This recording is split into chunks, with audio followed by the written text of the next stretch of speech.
Maranata, familia, y bienvenidos a otra presentación más de nuestro seminario de profecía Descubriendo el Apocalipsis. Tu vida nunca será igual. El tema que vamos a presentar ahora es la continuación del tema anterior. Es la segunda parte de la esposa del Cordero. Estamos estudiando Apocalipsis capítulo 12, 17, específicamente el versículo 17, como ya lo mencioné. Así que vamos a hacer una palabra de oración antes de comenzar. Padre Santo, te damos gracias por la bendición, por la oportunidad nuevamente de unirnos en el estudio de tu palabra y pedimos que tu Espíritu nos pueda seguir dirigir, porque este es un tema, Padre, sumamente importante, sumamente crucial para estos tiempos finales, para entender la dirección y el camino por el cual tú quieres dirigir a tu pueblo. Ayúdanos, Padre, para que todo lo que hablemos y digamos y estudiemos sea de acuerdo a tu santa y divina voluntad siempre y que tu Espíritu pueda manifestarse en nuestras vidas poderosamente. Gracias por la oportunidad y te lo pedimos en el nombre de Jesús. Amén. Muy bien, si recuerdan el tema anterior, estuvimos hablando de Apocalipsis capítulo 12, que era un capítulo sumamente interesante, sumamente sabroso, en donde se nos habla o se detalla o se describe las 7 etapas del pueblo de Dios o de la iglesia cristiana, ¿verdad? Vimos en el versículo 1 de Apocalipsis 12, habla de la mujer vestida del sol, ¿verdad? La introducción al pueblo de Dios, el pueblo de Dios que está fundamentado sobre la palabra de Dios y está cubierto por la gloria de Dios. Vimos que luego entonces en el versículo 2, la segunda etapa nos habla de que la mujer está embarazada, está a punto de nacer el Mesías, la simiente prometida de Génesis 3, el cumplimiento de esa profecía madre, de esa profecía pilar, que es la que abarca todas las profecías. Luego vimos que el dragón se levanta después del versículo 3 y trata de comer o devorar a ese niño que nazca, el diablo tratando de acabar con la simiente, y eso ocurrió durante el tiempo del Imperio Romano, cuando Herodes trató de matar a la simiente, al niño, ¿verdad? Con la matanza de 2 años, de los niños menores de 2 años. Luego vimos a Cristo ascender al cielo. En el versículo 5 nos habla del nacimiento, de la vida, de la muerte, de la resurrección y de la ascensión de Cristo en un versículo. Y si recuerdan, habíamos dicho que la razón por la cual en el versículo 5 habla sobre toda la vida del Mesías desde que nace hasta que asciende, es porque el enfoque de Apocalipsis capítulo 12 no es en el niño, no es en el Mesías específicamente, sino el enfoque del 12 es en la mujer. Luego vimos del 7 en adelante, el Mesías asciende al cielo, el diablo es echado por segunda vez del cielo, y dice del 12 en adelante que el diablo entonces cuando fue echado al cielo, del cielo a la tierra por segunda vez, entonces fue a perseguir a la mujer, a atacar a la mujer. ¿Por qué? Porque ya no se pudo desquitar con el Mesías, ya no pudo acabar con la simiente, ahora se desquita con su pueblo y empieza a perseguir y atacar.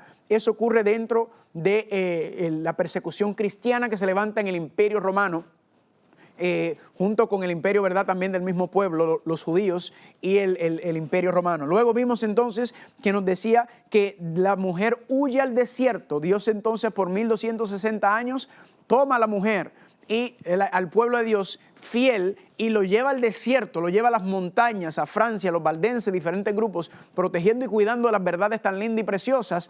Sí, claro, hay un grupo que también está siendo perseguido y atacado dentro de las ciudades, pero el enfoque en ese contexto es mirar Dios protegiendo esa parte del pueblo, esas verdades tan lindas, mientras que la iglesia sigue en pie en batalla. Luego vimos que Dios protegió a la mujer por esos 1260 años hasta el 1798, pero luego la mujer huye a la tierra, ¿verdad? Y la mujer cuando huye a la tierra es que huye a este territorio, este lugar, este espacio que se da fuera de Europa, cuando la mujer huye de Europa de la persecución, y sabemos que históricamente está hablando de los Estados Unidos de América. Habíamos estudiado ya varias veces, hemos tocado varios temas referentes a esto. Y la mujer entonces, la tierra, este pedazo de tierra, ayuda a proteger a la mujer después del año 1798 en los Estados Unidos de América, ese territorio, ¿verdad? Porque en Estados Unidos se levanta entonces un gobierno donde hace separación de iglesia y Estado, aprendiendo los errores de Europa, aprendiendo de la persecución, primero el poder religioso, el poder papal, utilizando el poder civil para atacar al pueblo de Dios, pero también se vio el caso en donde el Estado, los poderes civiles políticos, utilizan y toman el control de la iglesia y la dirigen a su manera, como ocurrió en Inglaterra y en muchas otras partes. Y entonces estas personas salen de Estados Unidos, salen de Europa y se levantan una nación nueva donde no se comete ese error, donde se separa la iglesia y el Estado. Y por eso dice que Dios no la tiene que proteger más en el versículo 16, porque Dios protege, la mujer o la iglesia está en ese lugar que la está protegida. Pero luego vimos que el versículo 17, que es el enfoque de este estudio, el 17 dice que entonces el dragón se llenó de ira contra la mujer, ¿verdad? ¿Contra quién? Contra el remanente, se fue a hacer guerra contra el remanente de la simiente de ella. Así que este territorio conocido como Estados Unidos de América, que por un momento, en un tiempo determinado, protegió y cuidó a la iglesia, nos está diciendo la profecía que se va a levantar en contra de ella. En ese mismo territorio va a comenzar la guerra final, en ese mismo espacio de tierra que protegió a la mujer. La profecía nos está diciendo que va a llegar un momento en el futuro en donde se va a levantar en contra de esos principios constitucionales, esos principios bíblicos de separación de iglesia y Estado, y se va a levantar nuevamente una guerra donde los poderes políticos y religiosos se van a unir dentro de los Estados Unidos para comenzar la guerra final, la guerra del Armagedón. Pero nos dio también varias características del remanente de la simiente. Esa palabra remanente es una palabra muy interesante. El remanente de la simiente de la mujer. La mujer es el pueblo de Dios, la simiente es Cristo. Así que el remanente es la última etapa del pueblo de Dios, que es lo que estamos estudiando en estos temas finales de este seminario. Y vemos entonces que la mujer dice que guarda los mandamientos de Dios. En otras palabras, este remanente va a resaltar nuevamente los principios divinos de la santa ley de Dios. Este remanente va a levantar nuevamente esa santa ley de Dios y la va a poner a toda voz, la va a proclamar como los principios de Dios, los principios morales, la ley moral de Dios, que han sido lamentablemente olvidadas o puestas a un lado. Dios entonces con este remanente quiere resaltar no 9 de ellas, sino 10 de ellas. Pero también dice la última característica que tiene el testimonio de Jesucristo. Y estudiamos en el tema anterior que el testimonio de Jesucristo, según Apocalipsis capítulo 19, versículo 10, dice que el testimonio de Jesucristo es el espíritu de la profecía. En otras palabras, vimos y estudiamos que el espíritu de profecía habla.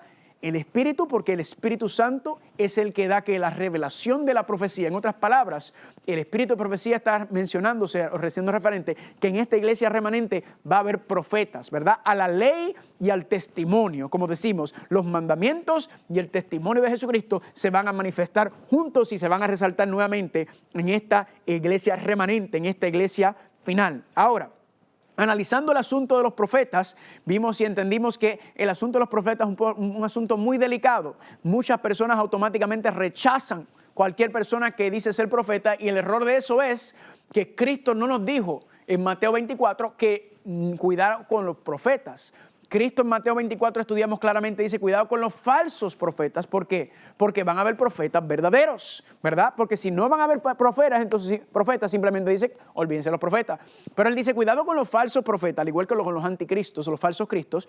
¿Por qué? Porque van a haber profetas verdaderos. Lo que significa entonces es que si Dios nos habla por medio de sus profetas y viene una persona y dice o se le llama profeta y usted rechaza el mensaje automáticamente simplemente por la persona decir que es profeta, entonces usted está en peligro, porque si esa persona verdaderamente es un profeta y verdaderamente Dios lo está dirigiendo, el Espíritu de Dios, entonces ese mensaje es muy importante para usted.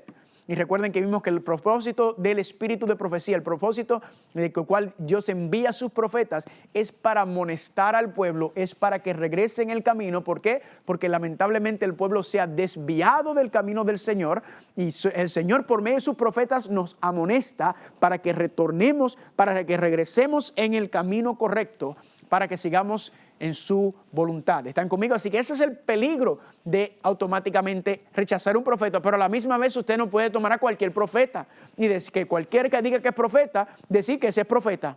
¿Por qué? Porque vimos claramente también en 1 de Juan capítulo 4, versículo 1 en adelante, que dice que hay profetas falsos, que son falsos espíritus que le está hablando. En otras palabras, si los profetas verdaderos están siendo dirigidos por el Espíritu Santo, significa que los profetas falsos están siendo dirigidos por los espíritus falsos o inmundos. Están conmigo los demonios, los agentes de Satanás son los que están dirigiendo esos falsos profetas.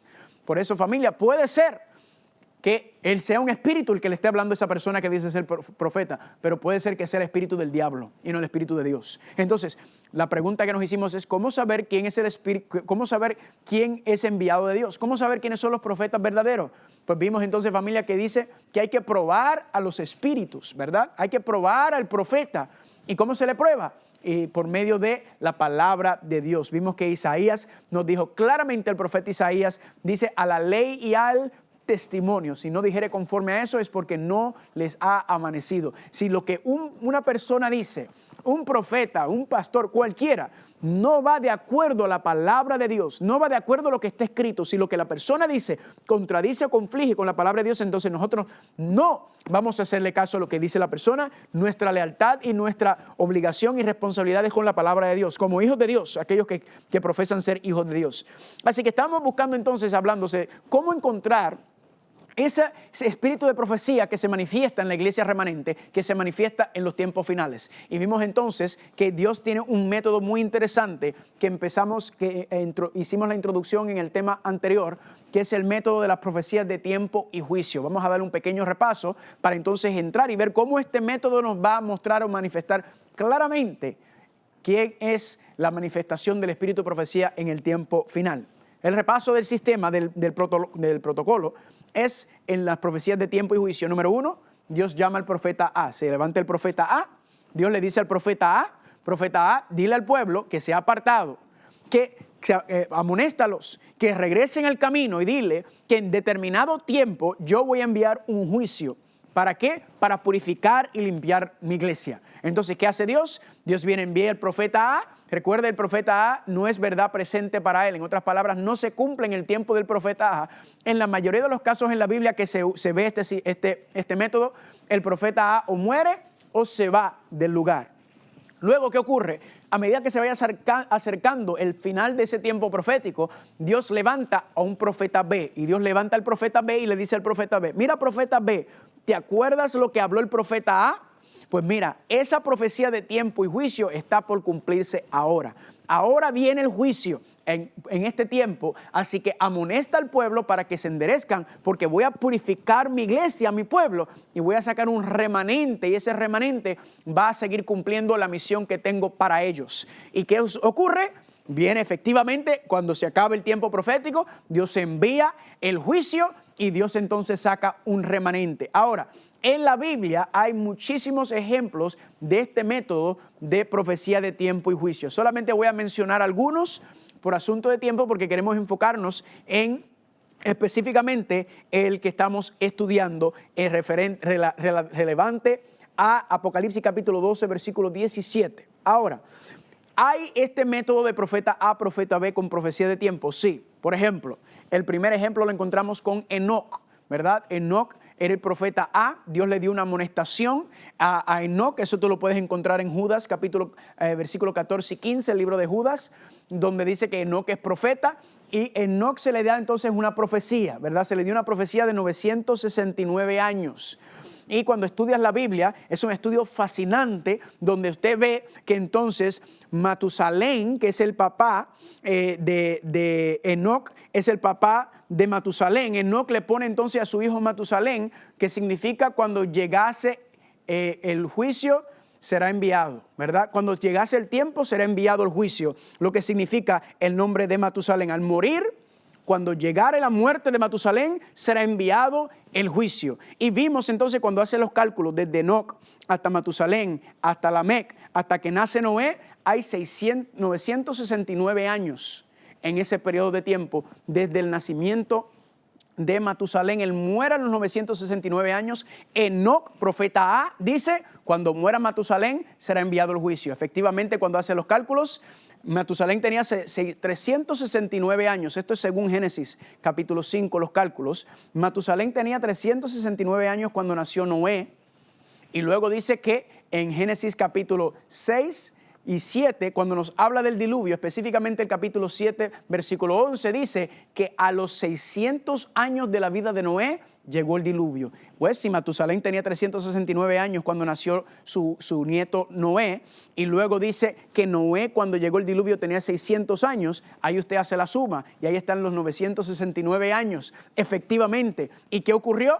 Cuando se está acercando el tiempo profético, Dios levanta el profeta B, que es ¿quién? Noé. ¿Y qué hace Noé? Noé también es profeta y Noé le está predicando al pueblo que se ha desviado y apartado, como estudiamos en los temas anteriormente, diciendo que el tiempo ha llegado, el juicio de Dios va a caer y llama una amonestación al pueblo. Ahora, pregunta, ¿escucharon o no escucharon? La gran mayoría no escucharon, ¿verdad? Pero ¿qué ocurre? Matusalén muere y Noé dice que el juicio está por llegar ahora. Arrepiéntanse, entren al arca, pero el pueblo no escuchó. La gran mayoría, solamente Noé y su familia, entraron al arca, y cuando entran al arca, ¿qué ocurre? Dios envía el juicio, y cuando cae el juicio, ¿qué ocurre?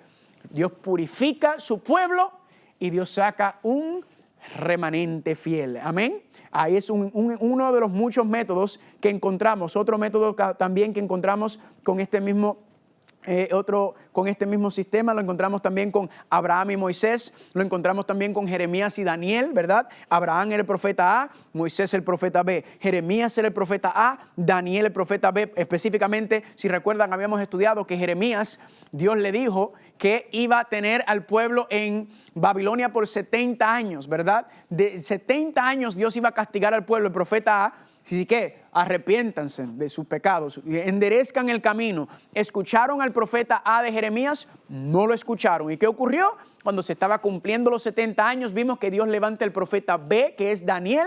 Daniel en Daniel capítulo 9 se levanta leyendo, dice Daniel capítulo 9, versículo 1 y 2, leyendo las profecías de las desolaciones que se iban a cumplir 70 años. Y Daniel ve que el tiempo está por llegar, el tiempo profético donde Dios dijo, los voy a sacar de Babilonia después de 70 años y los voy a regresar a Jerusalén. Y efectivamente, Dios entonces, ¿qué hace? Dios al final de los 70 años, ¿Dios qué hizo? Sacó un remanente que regresó a Jerusalén, ¿verdad que sí?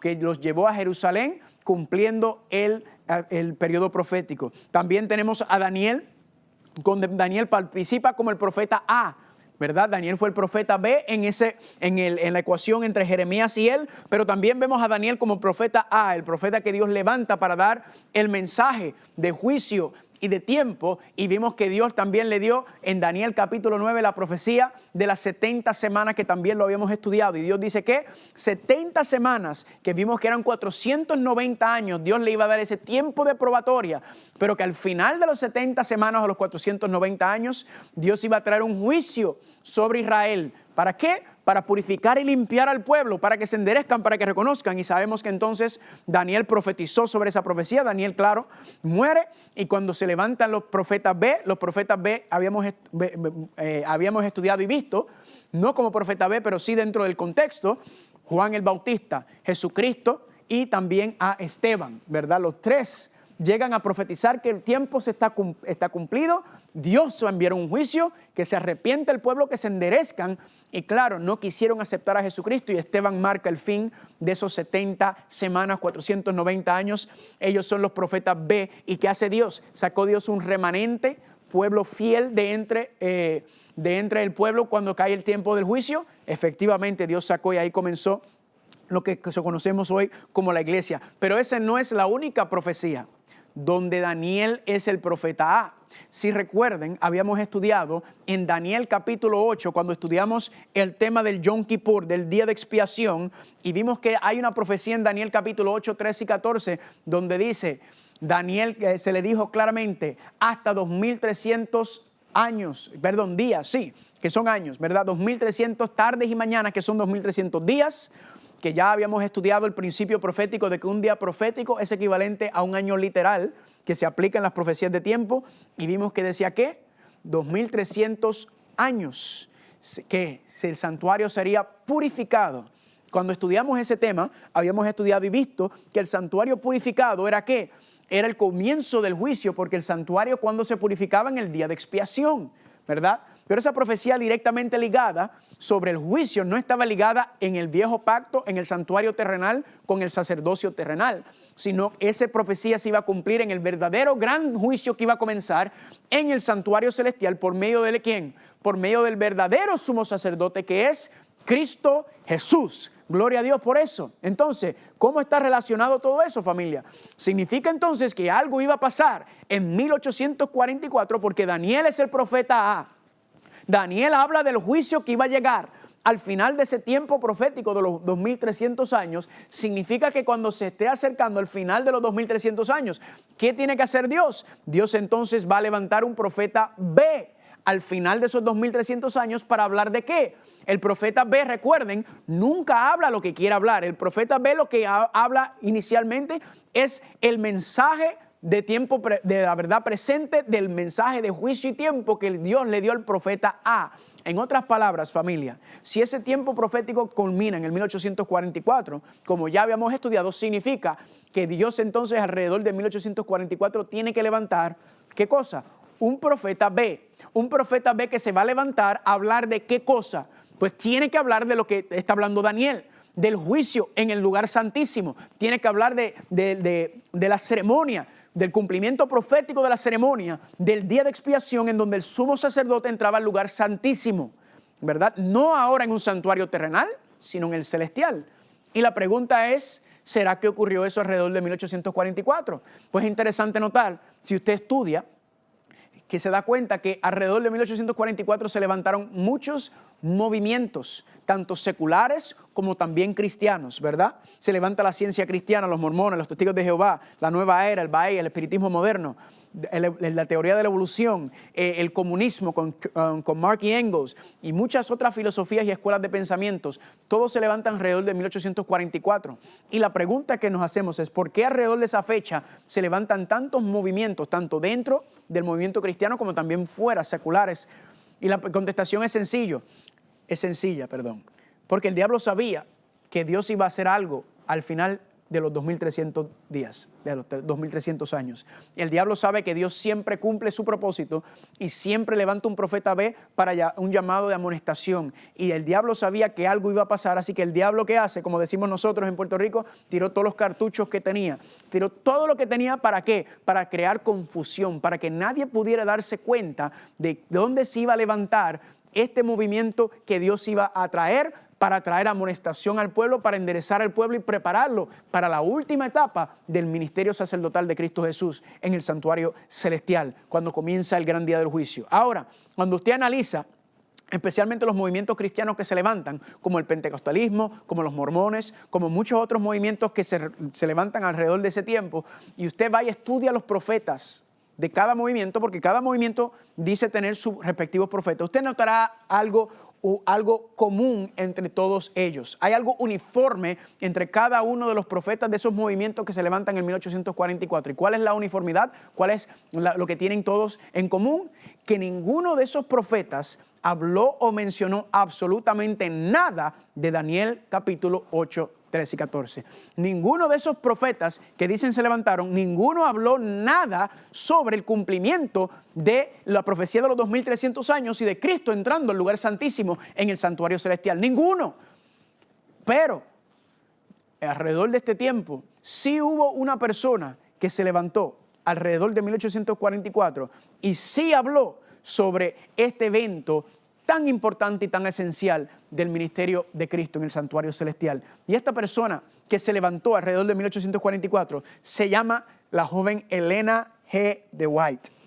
Ahora, quizás es la primera vez que usted ha escuchado el nombre de Elena G. de White, pues quiero decirle que esta jovencita era una jovencita metodista, su familia era metodista, y si recuerdan habíamos hablado que en el 1844, en un tema anterior dijimos que en Estados Unidos se levantó un movimiento, lo que se llama el segundo gran despertar en Estados Unidos, donde el predicador bautista William Miller empezó a predicar ¿sobre qué? Interesantemente, sobre la misma profecía de Daniel capítulo 8, 13 y 14 y el cumplimiento. Y ellos pensaban que el santuario purificado de Daniel capítulo 8, 13 y 14 era que Cristo iba a venir a la tierra y a purificar el santuario. Pensaban que iba a hablar sobre la segunda venida de Cristo.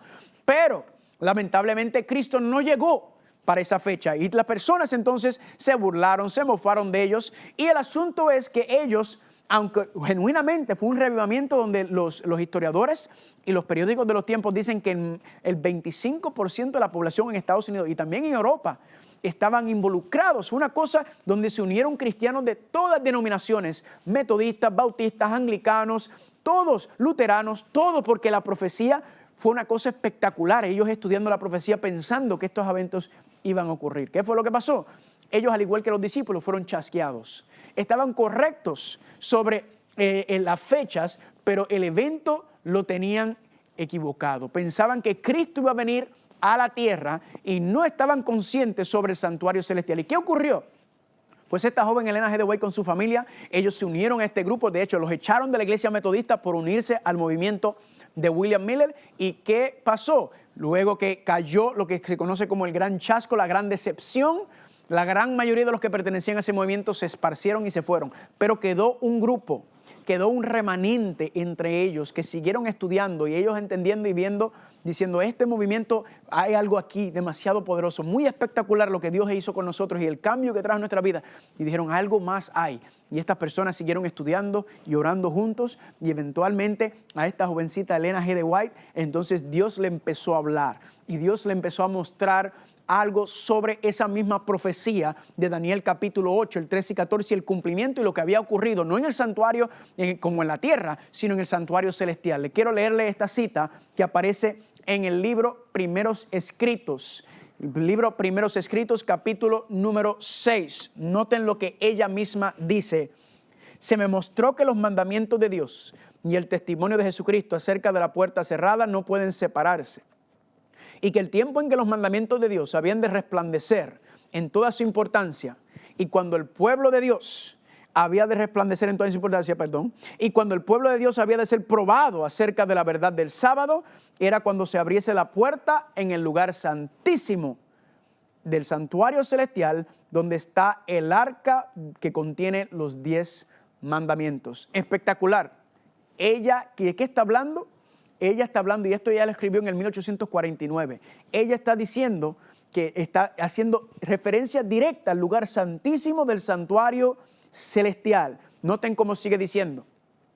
Esta puerta no se abrió hasta que hubo terminado la mediación de Jesús en el lugar santo del santuario. ¿En qué año? En el 1844.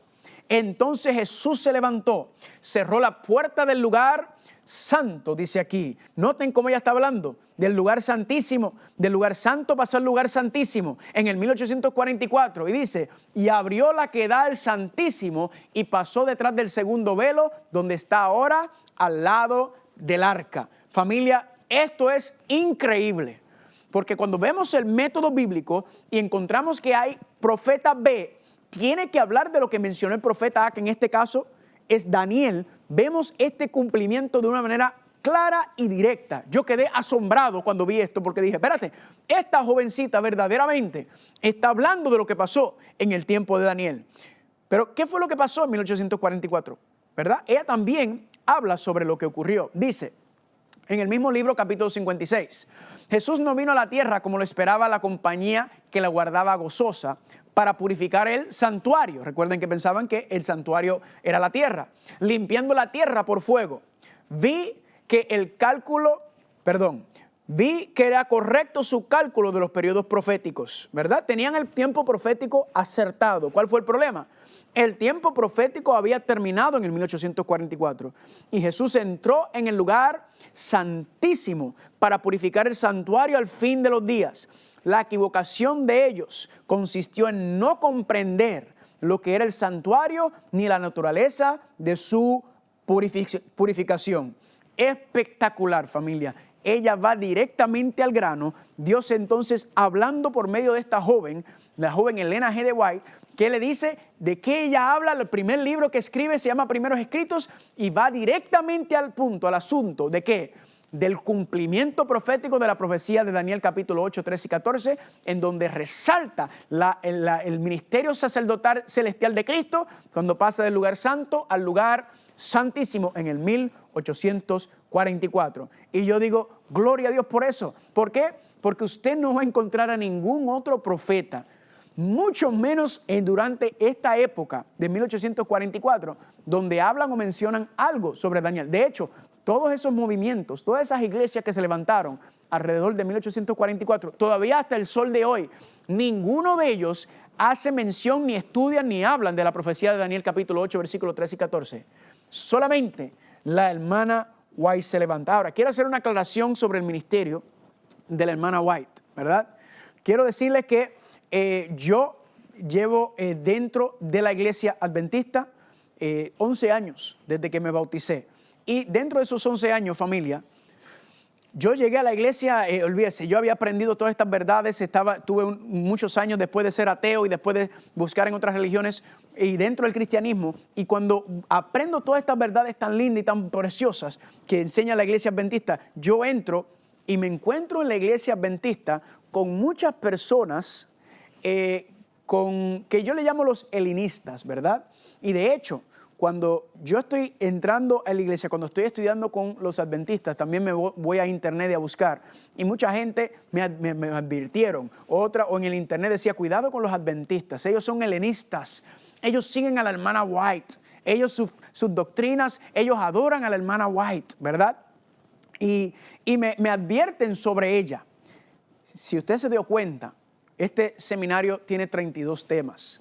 Durante estos 32 temas, ya yo en ningún momento, hasta ahora que estamos concluyendo este seminario, en ningún momento yo he hablado absolutamente nada de ella, ni una cita de nada. Y durante este seminario, hasta el tema de hoy, todo lo que he hablado, le he enseñado y mostrado básicamente lo que nosotros los adventistas del séptimo día creemos, profesamos y vivimos. Y no mencioné nada y no hablo de ella hasta justamente ahora el final. Y la pregunta quizás se hace, ¿por qué? Es para que usted mismo pueda ser testigo de que nosotros los adventistas del séptimo día, el fundamento de nuestra creencia y nuestra fe está basado en la palabra de Dios. Todo lo que creemos, todo está en la palabra de Dios, que es la acusación principal que yo me encontré cuando estaba conociendo a los adventistas del séptimo día y lo que yo encontraba en el internet. Eso era un ataque a la iglesia. Pero familia, todo lo que le acabo de mostrar, todo lo que le acabo de mostrar por medio de la palabra de Dios, se lo mostré para que usted pueda ser testigo y decir, mira, yo estudié con los adventistas del séptimo día. Y sí, no estamos negando que nosotros creemos que la hermana White es profeta. Creemos que ella es la manifestación del espíritu de profecía y que Dios habló por medio de ella. Y vamos a entrar en ese tema más profundamente ya mismo. Pero entienda y comprenda que el fundamento de las creencias, las doctrinas y lo que enseña la iglesia adventista está en la palabra de Dios. ¿Están conmigo? Y por eso yo digo amén. La hermana White lo que hace es que profundiza sobre lo que ya está escrito. Ella entra más en detalles, como vamos a ver. Y regresando al tema de cuando llego a la iglesia y me encuentro con los helenistas dentro de la iglesia. Y estas son las personas, yo digo, que son como muchos católicos que ponen a la Virgen María por encima de Cristo, ¿verdad? Y me encuentro en la iglesia adventista y entro y veo la gente tratando de meterme a los escritos de la hermana White por diente, ojo y nariz. Y yo decía, pero ven acá con esta hermandad. ¿Esta es la iglesia de Cristo o esta es la iglesia de la hermana White? Porque era una presión y que si la hermana White. Incluso, les soy sincero, yo contemplé irme de la iglesia adventista. Yo contemplé salir de la iglesia adventista porque yo decía, pero es que esto no entiendo por qué me están tratando de meter y obligarme. Y le doy gracias a Dios porque en ese momento que yo estaba, ¿verdad?, que no sabía qué hacer, el Señor entiende y conoce el corazón de sus hijos y sabe cuando estamos sinceramente buscando. ¿Y cuál era lo que yo decía? ¿Para dónde me voy a ir? ¿Verdad? Yo aprendí ya la verdad sobre el santuario, había aprendido la verdad sobre el estado de los muertos, sobre el infierno que fue para mí, como les había mencionado anteriormente, el caso grande. Había aprendido la verdad sobre el plan de salud, ¿verdad? De alimentación, que era algo que había estudiado antes de ser adventista. Y entendiendo yo, nadie enseñaba eso. La verdad sobre las profecías. Tantas y tantas verdades lindas y tan maravillosas. La segunda venida de tantas cosas que yo decía, ¿y para dónde me voy a ir, familia? Y le doy gloria a Dios, porque en ese momento en donde yo estaba debatiendo, me voy y me quedo, el Señor puso a alguien en mi camino que quizás usted lo debe conocer muy bien, el pastor Esteban Bohr.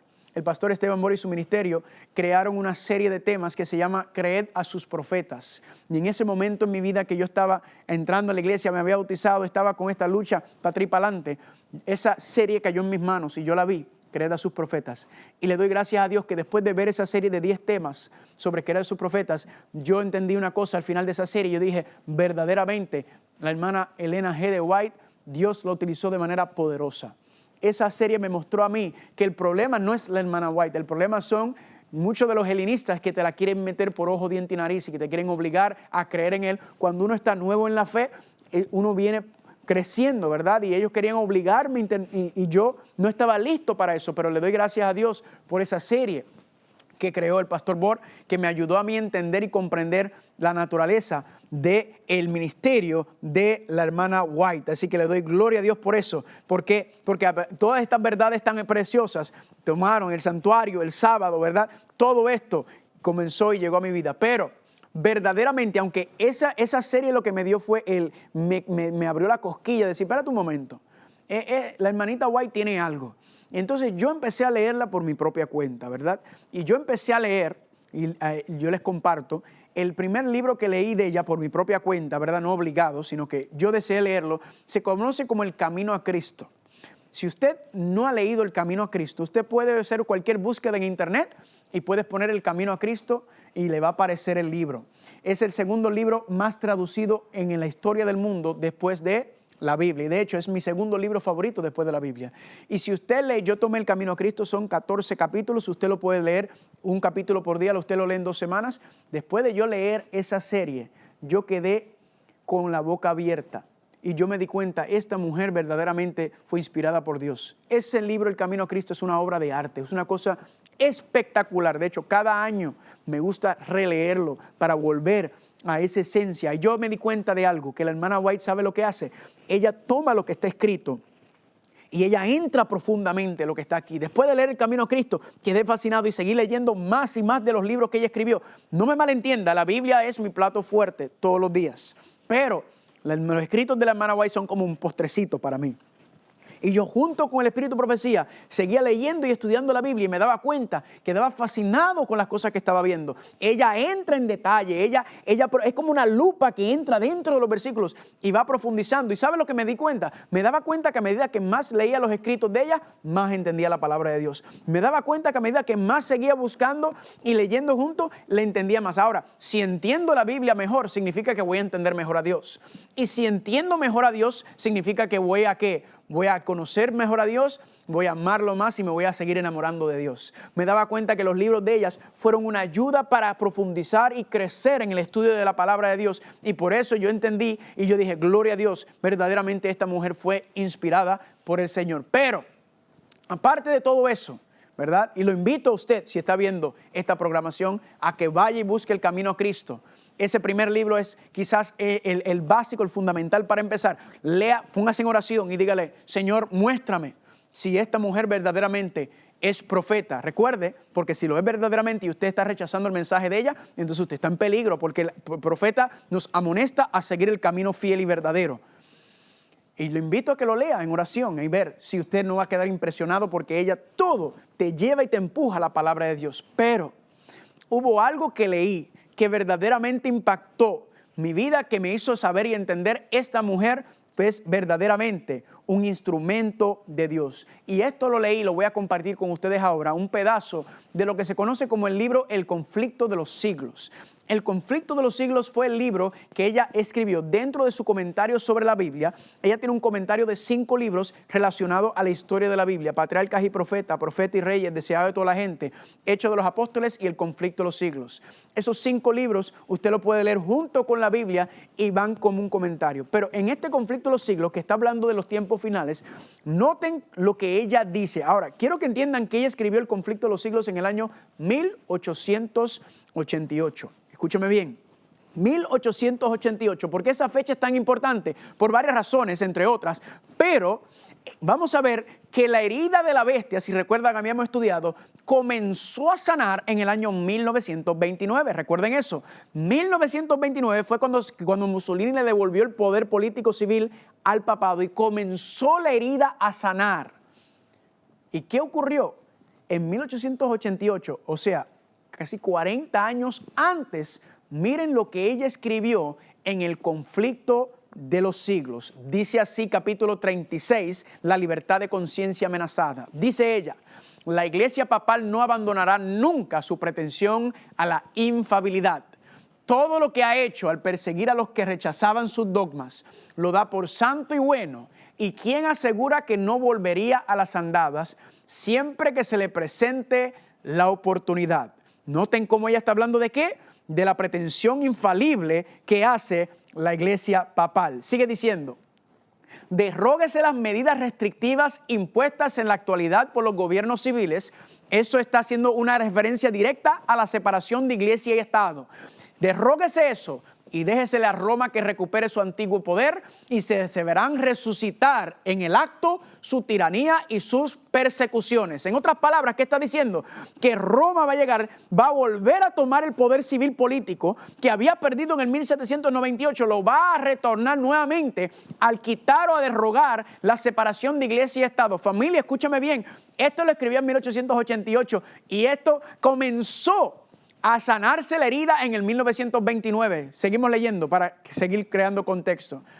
En los movimientos que se realizan actualmente en los Estados Unidos de Norteamérica para asegurar el apoyo del Estado, las instituciones y prácticas de la Iglesia, los protestantes están siguiendo la huella de los papistas.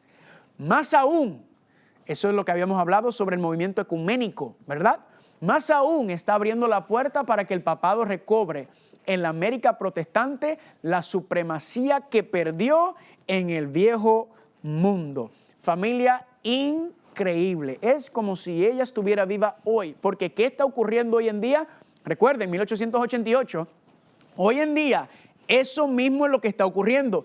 Está el movimiento ecuménico, como habíamos estudiado, en donde el plan es unir y unificar a todas las iglesias cristianas bajo la bandera de la Iglesia Apostólica Romana. Eso mismo está ocurriendo y ella dice que en Estados Unidos es donde esto se va a fortalecer. Miren cómo sigue diciendo la cita. Roma tiene su mira puesta en el restablecimiento de su poder. ¿Qué poder? El poder civil político, ¿verdad? Establezcase en donde, en los Estados Unidos, el principio de que la Iglesia puede emplear o dirigir el poder del Estado, que las leyes civiles pueden hacer obligatorias las observancias religiosas. En una palabra, que la autoridad de la Iglesia con la del Estado debe dominar las conciencias. ¿De qué está hablando ella, familia? Directamente de esto, de que debe dominar la conciencia. ¿Y qué dice? Y el triunfo de Roma quedará asegurado en la gran República de la América del Norte. Familia, increíble cómo ella está hablando directamente de cómo el papado está buscando restablecer su poder político, y eso lo vemos en todas partes, tanto en los Estados Unidos como en las Naciones Unidas. En todos los asuntos anda involucrado en asuntos políticos. Sigue diciendo la cita. La palabra de Dios ha dado advertencias respecto a tan inminente peligro.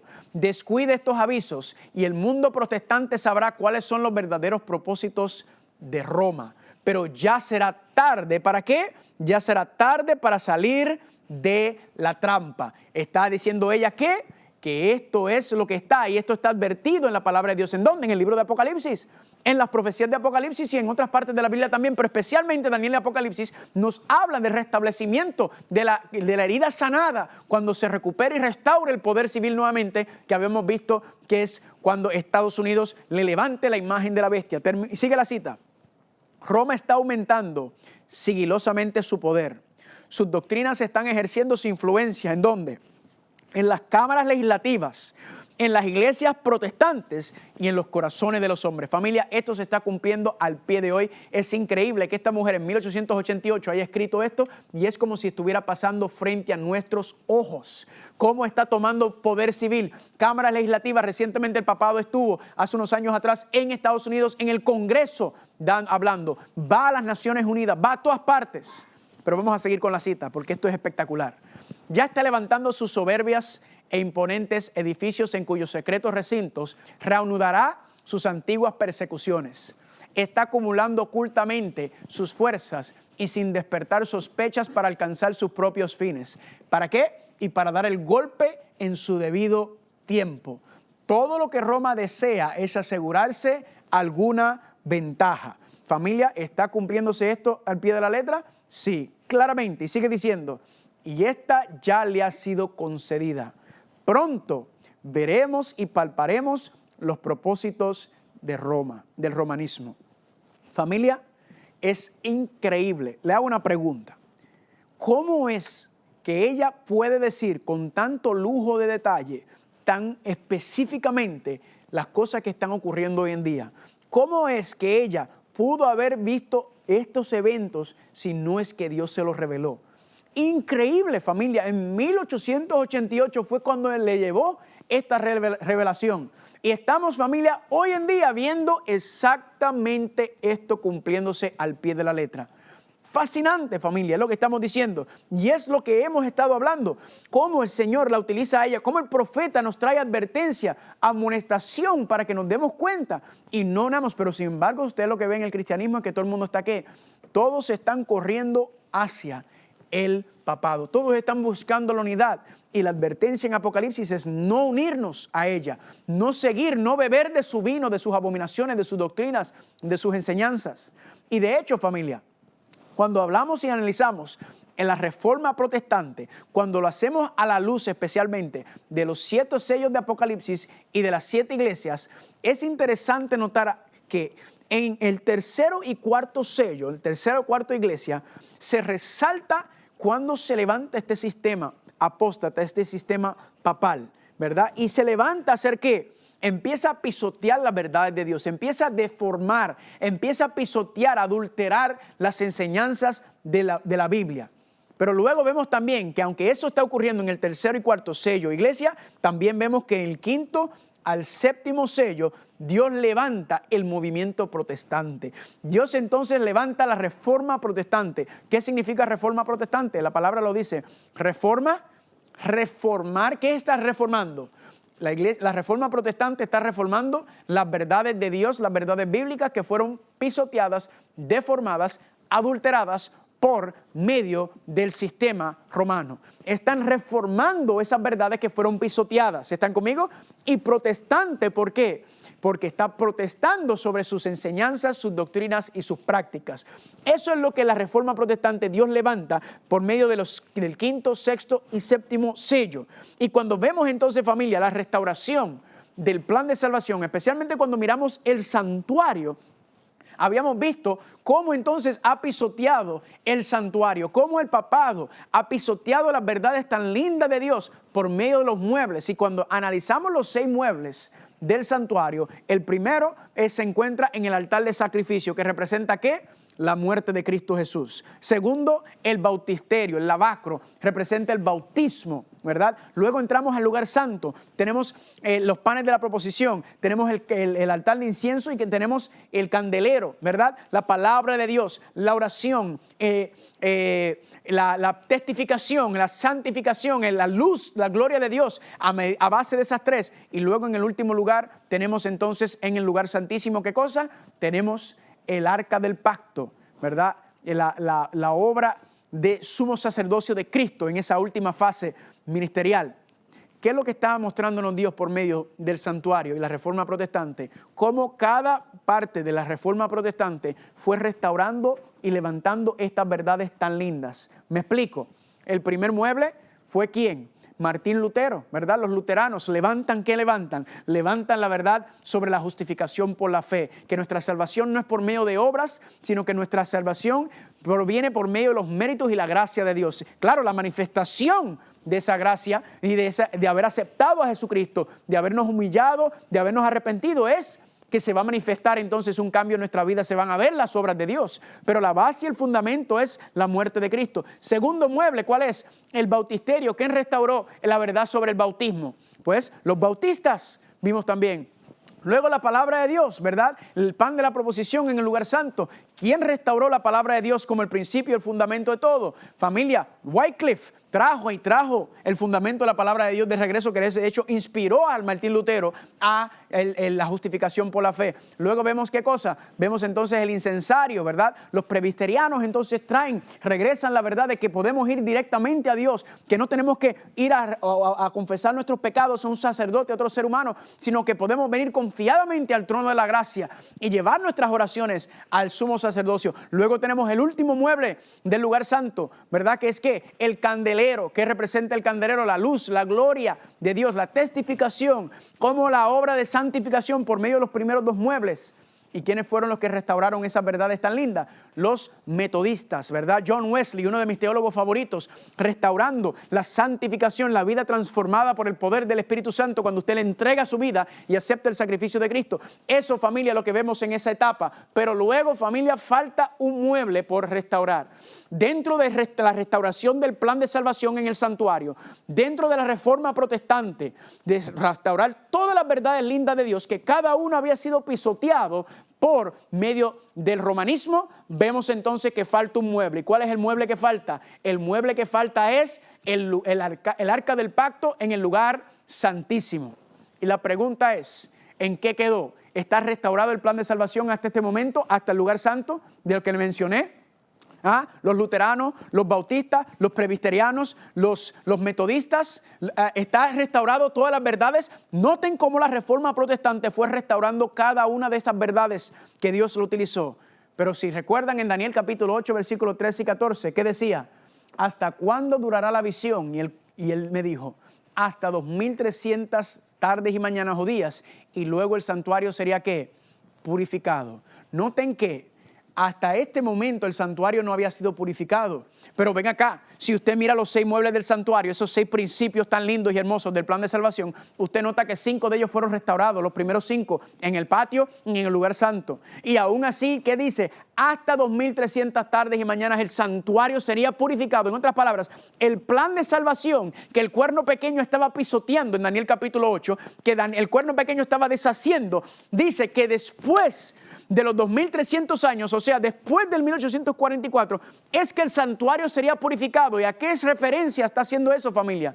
¿Es por qué? Porque el plan de salvación no es un escoge. Usted no puede escoger aquí y allá, como si esto fuera un macombo, y dame la número 1, y dame la número 3, y dame la... ¿Verdad? Usted no puede escoger, yo quiero orar, yo quiero a Cristo en la cruz, pero yo no. No, el plan de salvación es completo. Cada parte del santuario, cada elemento es el plan de salvación y el plan que Dios tiene para restaurar al ser humano a su imagen y carácter para que podamos morar en él. ¿Pero qué dice la profecía? Hasta 2300 años el santuario sería purificado, el plan de salvación. Significa, familia, que ¿qué pasaría? Después del 1844, Dios iba a levantar un movimiento que iba a hacer ¿qué? Que iba a darle culminación a la reforma protestante. Un movimiento que vendría a restaurar todas las verdades que verdaderamente cada una de las otras iglesias restauraron, las iglesias protestantes restauraron. Pero Dios iba a levantar un movimiento final que está directamente ligado a la intercesión final, al ministerio final de Cristo en el santuario celestial. Familia, y cuando usted mira y analiza este movimiento, ¿cuál es la iglesia que se levanta a predicar el mensaje del lugar santísimo junto con todos los demás muebles del santuario como el plan de salvación? Familia, solamente hay una iglesia sobre la tierra que predica este mensaje completo y esa iglesia se conoce como la Iglesia Adventista del Séptimo Día. Y yo digo, gloria a Dios, familia. ¿Qué es la iglesia adventista del séptimo día? No es una iglesia más. La iglesia adventista del séptimo día, Dios la levanta. Nosotros somos la culminación de la reforma protestante. Dios nos ha levantado para concluir o terminar la obra de restaurar todas las verdades. Dios nos está llamando a nosotros en estos tiempos finales a ser los que vamos a cerrar esta obra tan importante. Cada una de esas otras iglesias con unos fundadores, principios establecidos, Dios utilizó cada movimiento para seguir restaurando, pero esos movimientos no terminaron la obra, pararon hasta cierto momento, cada uno con hombres y mujeres de fe que creen y aman al Señor, sinceros. Pero la diferencia, ¿cuál es? Que Dios levantó la iglesia adventista para terminar la obra de la predicación del mensaje del Evangelio eterno, para terminar la predicación del plan de salvación que se encuentra en el santuario. Y para eso hay que entrar y terminar dentro del lugar santísimo. Muchos cristianos están en el patio mirando a Cristo en la cruz del Calvario. Luego algunos se bautizan. Luego otros entran al lugar santo y están santificándose, estudiando su Biblia, orando, están siendo transformados, ¿verdad? Eso lo enseñaban los metodistas, la santificación y la perfección de carácter. Pero familia, la última parte, el último elemento de ese proceso de santificación, de ese proceso de preparar un pueblo para morar en la presencia de Dios, de ese pueblo final, ese remanente final, familia, es la iglesia adventista del séptimo día. No me malentiendan, no somos mejores que nadie, ¿verdad? Somos igual que todos los demás en el contexto de que somos seres humanos caídos y restaurados en Cristo.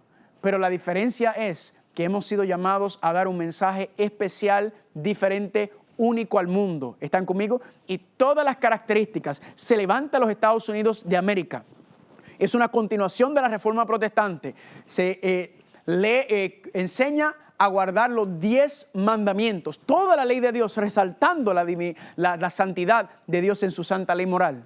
Y tiene el espíritu ¿de qué? El espíritu de profecía. Vimos el testimonio de Jesucristo, que es que tiene un profeta. Entendemos que el cumplimiento profético de eso se encuentra en el ministerio de la hermana Elena G. de White. Familia, todo esto y mucho más nos enseña que la iglesia adventista del séptimo día es ese remanente final, esa iglesia visible que va a levantar y predicar todas las verdades. Las otras iglesias, gente muy sincera, conozco muchos familiares y amistades que son cristianos muy sinceros, que están en sus iglesias y están enseñando verdades, no me malentiendan, ellos tienen verdades porque usan la Biblia hasta cierto contexto, pero estamos hablando de todas las verdades como están explicados y detallados en el santuario. Familia, la iglesia adventista es la iglesia que está predicando el mensaje completo. De hecho, miren lo que dice Mateo capítulo 24, versículo 14. Y será predicado este evangelio del reino, ¿en dónde? En todo el mundo, por testimonio a todas las naciones. ¿Y qué pasará? Y entonces vendrá el fin.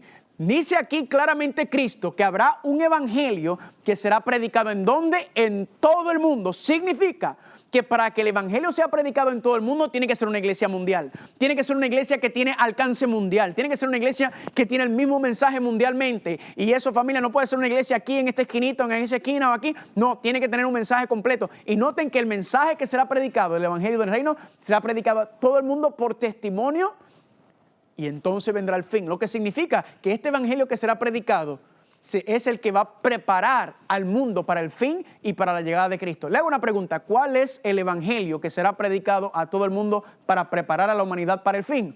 Sencillo. Apocalipsis capítulo 14 versículo 6 dice: y vi otro ángel volar en medio del cielo que tenía ¿qué cosa? El evangelio eterno. Noten aquí, el evangelio eterno será predicado ¿a quién? A los moradores, a todos los moradores de la tierra, a toda nación, tribu, lengua y pueblo, diciendo que, diciendo a gran voz, teme a Dios y darle gloria, porque la hora de su juicio ha llegado, y adorad a aquel que hizo el cielo, la tierra, el mar y la fuente de las aguas. Que el segundo ángel siguió diciendo que ha caído Babilonia, la gran ciudad, porque ha hecho beber a todas las naciones del reino del vino de su fornicación. Y el tercer ángel lo sigue diciendo a gran voz: si alguno adora a la bestia y a su imagen y recibe la marca en su frente o en su mano, él también beberá del vino de la ira de Dios, que ha sido vaciado puro en el cáliz de su ira, y será atormentado con fuego y azufre delante de los santos ángeles y del Cordero. Familia, por favor, explícame, ¿qué iglesia en el mundo está predicando el evangelio eterno? ¿Qué iglesia está predicando este mensaje completo del santuario, del sábado, de las profecías, de la verdad del estado de los muertos? Todas estas verdades tan lindas, familia, por favor, explícame, porque yo no encuentro ninguna otra, y por esa razón es que yo soy adventista del séptimo día.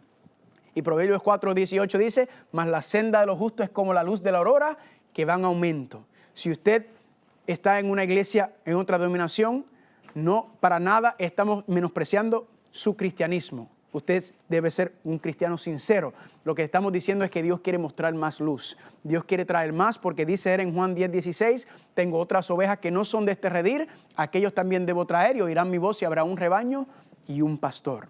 En el próximo tema sobre el Armagedón vamos a hablar sobre qué es lo que va a pasar en este tiempo final cuando se una, cuando este mensaje sea predicado a toda voz al mundo, y dice que habrá un solo rebaño, un solo grupo. Siga en sintonía con nosotros y siga disfrutando de este estudio. Que el Señor los bendiga.